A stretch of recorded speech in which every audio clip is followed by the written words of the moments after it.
Hi everyone, and welcome to the Cora's Quilts YouTube channel, where it's my mission to help you make stunning quilts simply.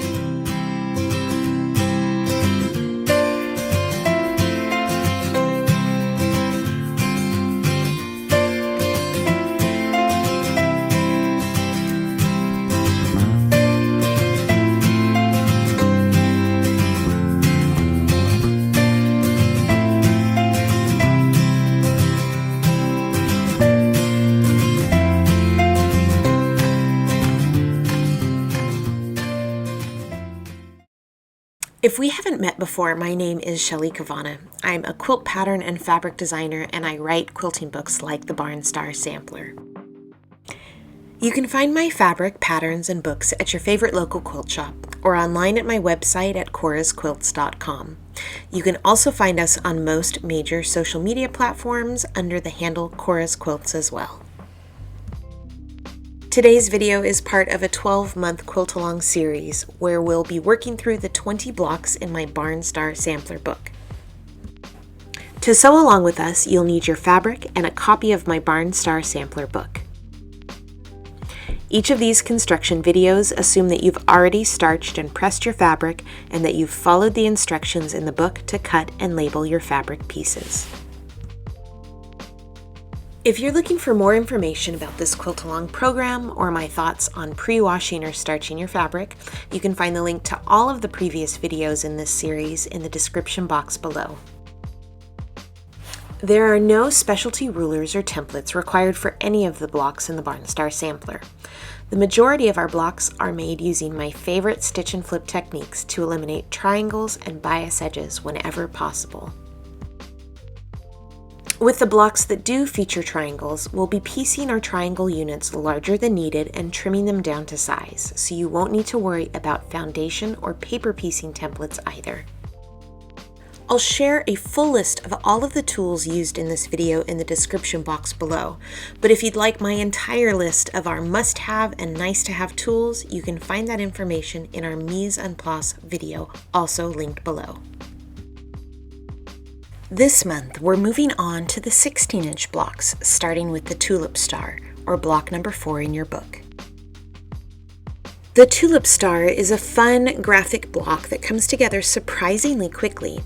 It will give us another chance to practice those stitch and flip corners and marking our stitching lines before we level up our skills next month with block 5 and some lineless diagonal seams. So let's take a closer look at how to put this block together. Be assembling the Tulip Star using that familiar 9-patch format, or in 3 rows of 3 blocks. And the corners, or the tulip blooms, are really the only segments that are going to take any time to put together. We'll be using loads of squares and rectangles to build out these angular flowers.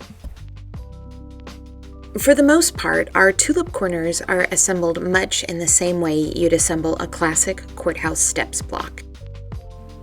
We're going to start out our block by building the very center of our tulip blooms, adding B and then C rectangles to the left and top sides of an A square as shown in your book.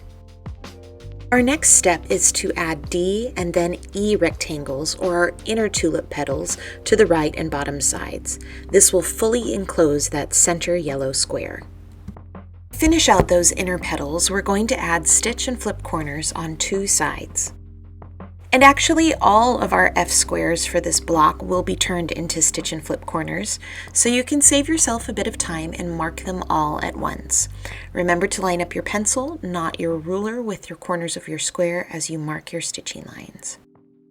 Then, with the block from step 2 oriented so that the yellow square is pointing towards the upper left, you're going to attach your stitch and flip F squares to the upper right and lower left corners.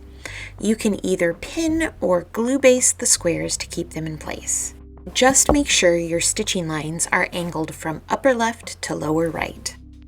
Stitch on the marked lines. Since they don't overlap, you can attach both squares to each corner before trimming and pressing your units towards the F square.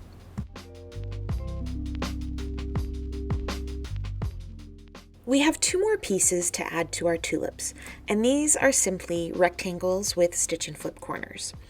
And just like the stitch and flip corners from our blocks last month, you'll need to pay careful attention to the angle and the placement of your sewing lines.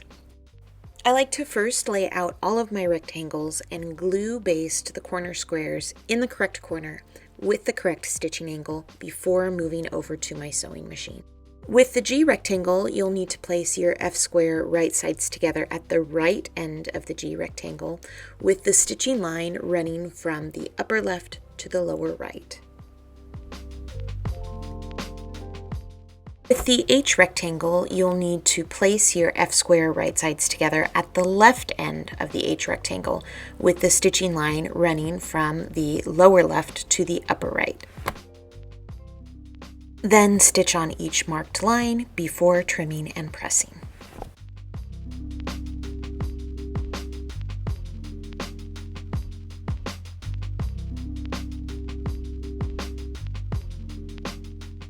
Now, standard quilting practice tells us to always press our stitch and flip corners towards the corner and away from the body of the block. But if you want to be a little bit of a quilting rebel and also make it so much easier to line up your points in the next step, then try pressing these seams away from the F square and towards the print fabric or the rectangles instead. The final step for our tulip corners is to attach the G and H pieces to the right and bottom sides of the block. If you rebelliously pressed your corners towards the rectangles, then you'll find that these seams nest perfectly with the seams from the last round. You just have to line up the edge of your block and slide the two seams towards each other until you feel them bump right up against one another. I like to use a pin to secure the fabric so it doesn't shift around too much as I'm sewing, but I remove the pin before it gets too close to the needle.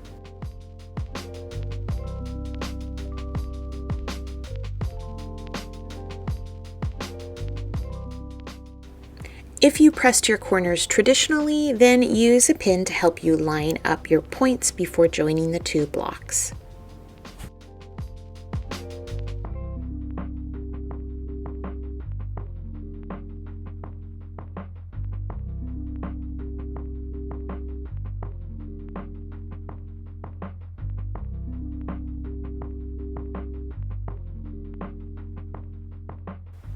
Before we're ready to start assembling our blocks, we'll need to join I rectangles and J squares together before pressing. To assemble your block, lay out your units from parts 1 and 2, along with a K square as pictured in your book. Then join the units together into rows. This block comes together so quickly because the only points you have to match up are where the blocks meet between the rows. To get those seams to nest, press the seams in the top and bottom rows towards the outside of the block, and press the seams in the middle row towards the middle of the block. And that wraps up our tutorial for the Tulip Star, or Block 4 in our Barn Star Sampler book. We'd love for you to stop by the Quilt-alongs page at corasquilts.com to see the 3 new and exciting quilt-alongs we have planned for later this fall and into 2024. And we'll see you next month with another exciting Barn Star Sampler block. Thank you so much for watching today's video. Remember that you can share your quilt-along progress photos over on Instagram using #BarnstarSampler, and be sure to tag us at Cora's Quilts so that we can see your photos too. And don't forget to grab your free Barn Star Sampler quilt-along block checklist. We've left a link to download it in the description box below. If you've enjoyed this video, please give it a thumbs up and make sure you're subscribed to our YouTube channel. Happy sewing, and we'll see you soon with another Barn Star Sampler tutorial.